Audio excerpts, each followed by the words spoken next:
അതുകൊണ്ട് ശരിക്കും ഈ ആഴ്ചയാണ് ഇത് ഡിസിഷൻ നമ്മൾ നടത്തണമെന്ന് തന്നെ ഇത് നമ്മൾ എടുത്തത്. എന്താണെന്ന് വെച്ച് കഴിഞ്ഞാൽ നമുക്ക് കുറെ പ്രൊസീജിയേഴ്സിന്റെ അതിലൊക്കെ പോകണമായിരുന്നു. അപ്പൊ നമുക്കറിയത്തില്ല എന്നാ ഇനി സർജറി സ്കെഡ്യൂൾ ചെയ്യുന്നത്, എങ്ങനെയാ ഇതിന്റെ കാര്യങ്ങൾ നടത്തില്ല. അപ്പൊ ഈ ആഴ്ച ഇത് ചെയ്യുമോ? ഇനിവേ കഴിഞ്ഞ ആഴ്ച ഒരു പ്രൊസീജിയർ ഉണ്ടായിരുന്നു, അതെല്ലാം ഓക്കെ ആയിരുന്നു. അപ്പൊ ഇനിയിപ്പോ മറ്റന്നാളാണ് ഒരു സർജറി കാണാൻ പോകുന്നത്. അതുകൊണ്ട് നമുക്ക് തോന്നി അപ്പം ഏതായാലും ദൈവം നമുക്ക് സമയം തന്ന് ഇവിടെ മനസ്സിലായി. ഇപ്പം മമ്മി ഹോസ്പിറ്റലൊന്നും വല്ല പ്രൊസീജിയറിന് പോകുന്നില്ല. അപ്പം നമുക്ക് ഇങ്ങനെ ഒരു ചടങ്ങ് നടത്താം എന്ന് പറഞ്ഞ ഒരു ഷോർട്ട് നോട്ടീസ് ആയിരുന്നു. അപ്പം അച്ഛനോടാണ് എനിക്കൊന്ന് ആദ്യം ചോദിച്ചത്. അപ്പൊ അച്ഛന് ബിസി സ്കെഡ്യൂളാണ്, അച്ഛന് സാധാരണ കിട്ടത്തില്ല. ഞങ്ങൾ ജാനുവരിയിൽ അച്ഛന്റെ സ്കെഡ്യൂൾ നോക്കുമ്പോൾ 2027, 2028 കലണ്ടർ മൊത്തം ഫുള്ളാണ്. പക്ഷെ ഞങ്ങളുടെ കാര്യത്തിൽ എപ്പോൾ വിളിച്ചാലും അച്ഛൻ്റെ എങ്ങനെയൊക്കെയോ അത് എപ്പോഴും അവൈലബിൾ ആകും. അതൊരു ദൈവഹിതമാണ്. ഞങ്ങൾക്ക് അച്ഛനും നമ്മുടെ ഫാമിലിയുടെ ഒരു ഗെറ്റ് ടുഗദറിൽ നമ്മുടെ പാർട്ടാകണമെന്ന് വലിയ ആഗ്രഹമാണ്. ഇവിടെ അച്ഛനില്ലാതെ എന്തൊരു ഒരു പരിപാടി നമുക്ക് ആലോചിക്കാൻ പറ്റില്ല. പപ്പ ചോദിക്കും അച്ഛനെ വിളിച്ചു പോകും. ഇപ്പൊ ഞാൻ പപ്പാട് പറഞ്ഞു ഇവിടെ നമ്മുടെ ഫാമിലി വന്ന് കൂടുന്നാൾ വരുന്നുണ്ടെന്ന്, അച്ഛൻ വരുമെന്ന്. ഞാൻ പറഞ്ഞു അപ്പൊ അച്ഛൻ വലിയ പരിപാടി വന്നല്ലോ, പപ്പ ഇങ്ങോട്ട് പോവാ, മനസ്സിലായോ? അപ്പം പപ്പായിക്കും മസ്റ്റായിട്ട് അച്ഛൻ ഇവിടെ വേണം. അങ്ങനെ അപ്പം നമ്മള് അച്ഛനെയാണ് ആദ്യം വിളിച്ചത്. പിന്നെ ഷോർട്ട് നോട്ടീസിലാണ് എല്ലാവരെയും ഇൻവൈറ്റ് ചെയ്തത്. നിങ്ങളെല്ലാം ഇവിടെ വന്ന് ചേർന്ന് നമുക്ക് പപ്പായുടെയും മമ്മിയുടെയും ഗോൾഡൻ ജൂബിലി ആഘോഷിക്കാൻ സാധിച്ച ദൈവകൃപയെ ആദ്യം നന്ദി പറയുന്നു. അതോടൊപ്പം ഇവിടെ വന്നു ചേർന്ന നിങ്ങളോട് ഏവരെയും വെൽക്കം ചെയ്യുന്നു. നിങ്ങളോട് ഏവരോടും നന്ദിയും കൂടെ പറയുന്നു. പിന്നെ പപ്പായ മമ്മിയുടെ കാര്യം പറയുവാണെങ്കിൽ പേരൻസ് അല്ലേ, പപ്പ ഇപ്പോഴും ഞങ്ങളുടെ പുറകെ നടക്കാറുണ്ട്. അത് ചെയ്ത് ശരിയായില്ല, ഇത് ചെയ്ത് ശരിയായില്ല, വണ്ടിയിൽ അവിടെ നിന്ന് ശരിയായില്ല എന്ന് പറഞ്ഞ്. അപ്പൊ ഞാൻ ഇടയ്ക്കൊക്കെ പറയും അപ്പൊ എന്റെ പിള്ളേർക്ക് ഇപ്പം ഇതിന് പ്രായമൊക്കെ ആയി, എന്നെ ഇനിയൊക്കെ വിടാൻ. പക്ഷെ ഇപ്പോഴും വിട്ടിട്ടില്ല. എന്നെ അനുമതിയൊക്കെ പുറകെ ഇപ്പോഴും ഉണ്ട്. ഓരോ കാര്യങ്ങളും ചൂണ്ടിക്കാണിച്ച് ഇങ്ങനെ നടക്കുന്നുണ്ട്. ഓരോ ഡ്യൂട്ടിയും ക്യാരക്ടറുമാണ്. അപ്പൊ അതിന് വാരത്തിലെന്ന് പിടി കിട്ടും. ഞങ്ങളിപ്പോ അതുകൊണ്ട് ഞങ്ങളും വിട്ടു.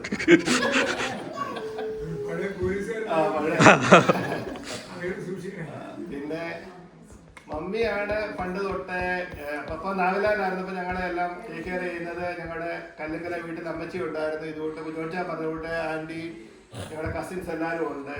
ഞങ്ങളുടെ പപ്പയുടെ ഒരു പെങ്ങൾ അവിടെ താമസിക്കുന്നുണ്ടായിരുന്നു, പെങ്ങളുടെ മക്കളവിടെ ഉണ്ടായിരുന്നു. ഞങ്ങളിപ്പോ ഒരു വലിയൊരു ഫാമിലി ആയിട്ട് അവിടെ എൻജോയ് ചെയ്ത് അങ്ങനെയാണ് ജീവിച്ചത് അമേരിക്ക വരുന്നതിന് മുന്നേ വരെ. പിന്നെ ദൈവം അനുഗ്രഹിച്ച് ഞങ്ങൾക്ക് ഇവിടെ വരാൻ പറ്റി. പിന്നെ വന്നപ്പം തങ്കമ്മാമ്മയുടെ കൂടെയാണ് ആദ്യം താമസിച്ചത്. കുഞ്ഞച്ചായൻ. അതുകൊണ്ട് തന്നെ ഞങ്ങള് എല്ലാ ആഴ്ചയും ന്യൂജേഴ്സി പോകുമായിരുന്നു. വന്നിട്ട് 2-3 മാസം ഞങ്ങള് ന്യൂജേഴ്സിയിലുണ്ടായിരുന്നു. അല്ല പറഞ്ഞു വരുന്ന ഇങ്ങോട്ട് വരുക. അപ്പം അന്ന് വെച്ചാൽ ഞങ്ങൾ ഇവിടെ വന്നു കഴിഞ്ഞാൽ ആദ്യം നമ്മൾ ഫിലഡൽഫിയ പള്ളിയൊന്നും കണ്ടുപിടിച്ചിട്ടില്ല. ഞങ്ങൾ എല്ലാ ആഴ്ചയും ഫ്രൈഡേ ഷായ്ച്ചായനും ഷിബുവും ജിബുവും അമ്മിമാമയും ഞങ്ങളെല്ലാം കൂടെ ഒരു കൊച്ചു കൊറോള കാറാണ്. ഷായ്ച്ചാൻ്റെ ഒരു ജിയോപ്രസത്തിന്റെ 8 പേര് കൂടി ഇതുകൊണ്ട് യാത്ര പോകുന്നത്. അപ്പൊ ഞങ്ങൾ പോകുന്ന വഴിക്ക് സൈഡിൽ കൂടെ പോകുന്ന കാറുകാരെല്ലാം നോക്കും ഈ വണ്ടിക്കകത്ത് എവിടൊക്കെയാണ് ഇരിക്കുന്നതെന്ന് വിചാരിച്ച്. അനുവിനെയൊക്കെ നടുക്ക് ഒരു ചെറിയൊരു സ്പോട്ടിലായിരുന്നു. ഞങ്ങൾ അങ്ങനെ എല്ലാ ആഴ്ചയും പോയിരിക്കും. എനിക്ക് തോന്നുന്നു 1996 അവിടുത്തെ ക്രിസ്മസും ഇതുവരെ കൂടെ കൂടി കഴിഞ്ഞിട്ടാണ് ഇവിടെ ഫിലഡൽഫിയയില്. അപ്പം ജോബിജാനൊക്കെ പറയുന്നുണ്ട് അവിടെ പള്ളിയുണ്ട്, ഈ റൂട്ട് ഉണ്ടെന്ന് പറഞ്ഞു. മമ്മിയുടെ ഒക്കെ അമ്മാച്ചൻ അപ്പച്ചനുണ്ട്. അപ്പച്ചൻ പറഞ്ഞാണ് നമ്മള് ശരിക്കും സെക്കൻഡ് സ്ട്രീറ്റിലുള്ള പള്ളിയില് കാർഡിനൽ ഡോക്ടർ സ്കൂളിന്റെ അവിടുത്തെ പള്ളിയിൽ പോകുന്നത്. എനിക്ക് ഓർമ്മയുള്ളത് ഒരു ഏപ്രിൽ മാസമാണ്. ടൈം ചേഞ്ച് ചെയ്തുകൊണ്ടിരിക്കുന്നതേ ഉള്ളൂ. പക്ഷെ ആഴ്ചയാലും ഞാൻ ഷിബും കൂടാണ് ആദ്യം പോകുന്നത്. ഞങ്ങൾ ആദ്യം ഒന്ന് ചെക്കൗട്ട് ചെയ്യാൻ വേണ്ടി പോയി. ഈ പള്ളിയിൽ തന്നെ പോകണോ വേറെ 2-3 പള്ളിയൊക്കെ പോയിട്ട് എന്നാൽ ബെസ്റ്റ് സെലക്ട് ചെയ്യാം. പക്ഷെ അവിടെ ചെന്നപ്പം ഞങ്ങളെ ആരും വിടുന്നില്ല. പിന്നെ അങ്ങനെയാണ് പള്ളിയിൽ പോയത്. പിന്നെ ദൈവം അനുവദിച്ച് ഇങ്ങനെ നമ്മൾ ഇങ്ങനെ പോകുന്നു. 50ാം വിവാഹ വാർഷികം ആഘോഷിക്കുന്ന പപ്പായ്ക്കും മമ്മിക്കും ഇനിയും നന്മകൾ നേരുന്നു. കൺഗ്രാജുലേഷൻസ്. ഇതൊരു വലിയൊരു മൈൽ സ്റ്റോൺ ആണ്. ഇവിടെ വന്നു ചേർന്ന നിങ്ങളെ ഏവർക്കും നന്ദി പറയുന്നു. ഇനി ഇതിന്റെ ബാക്കി എന്റെ സഹോദരൻ അനുവദിക്കുന്നു. അയ്യോ ഇല്ല ഇല്ല ഇല്ല ഇല്ല ഇല്ല ഇല്ലില്ല ഇല്ല ഇല്ല ഇല്ല ഇല്ല അതന്നെ സന്തോഷം മാത്രം നിങ്ങളുടെ അതന്നെ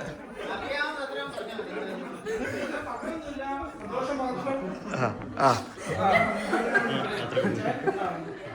ചാക്കോച്ചിങ് വന്നെ. ചാക്കോച്ചി ചാക്കോച്ചി ഞങ്ങളെ കഴിഞ്ഞെല്ലാം സന്തോഷം.